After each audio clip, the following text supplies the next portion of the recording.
Izay ny amin'ireny vaovao avy any anivon'ny commune Ambohimangakely ireny fa mpitsabo nify efa nisotro ronono monina ao Ambohivoalana Mahajanga no notoriana teratany Karana teny amin'ny polisy. Mpifanolorana resaka tamboho eo amin'ny rotota no fantatra fa anton'izao fisamborana sy fampidirana violon izao. Izy no Randriamanana Elize, dokotera mpanao nify efa misotro ronono monina Ambohivoalana Mahajanga. Nangataka lalana tamin'ny Karana mpifanila trano aminy izy ny alakamisy 2 Jolay 2024 lasa teo satria nitapenan'ity farany tamin'ny tamboho ny lalana mahazatra fandehanan'ny fiarany. Ny mpivarotra amolon-dalana raha teo feno ny manodidina. Vokany sy ny valiny fangatana nampidirina violon tao amin'ny komisaria central Mahajanga ity dokotera sy ny vehivavy iray izay mba ny andany aminy. Misy lalam-bahoaka zany eto amin'lohan'ny trano na eo amin'lohan'ny trano ny Asimy izay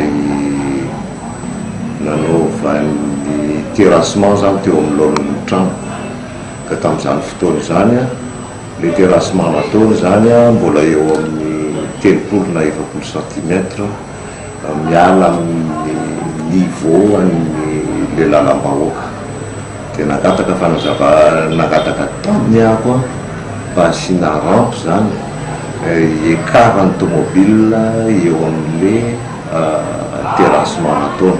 Za akory tsy hoe tsy valana tamin'ny terrassement nataony izay manatsara ny tanàna fa kosa ny ahavon'le terrassement zany nangatahako taminy mba asina rampe andehanan'ny tomobile. Dia teo ny ohatrany nahatonga an'le fifanoloanako tamin'ny Asimy.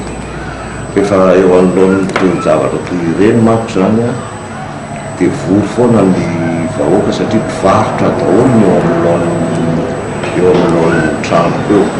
Dia nisy ramatoa izay teo zany no nanakana le sécurité zany izay natsoina Asimy nanositosika. Dia izay ramatoa izay koa zany niaraka tafiditra tamin'ny zavatra tamin'io raharaha io.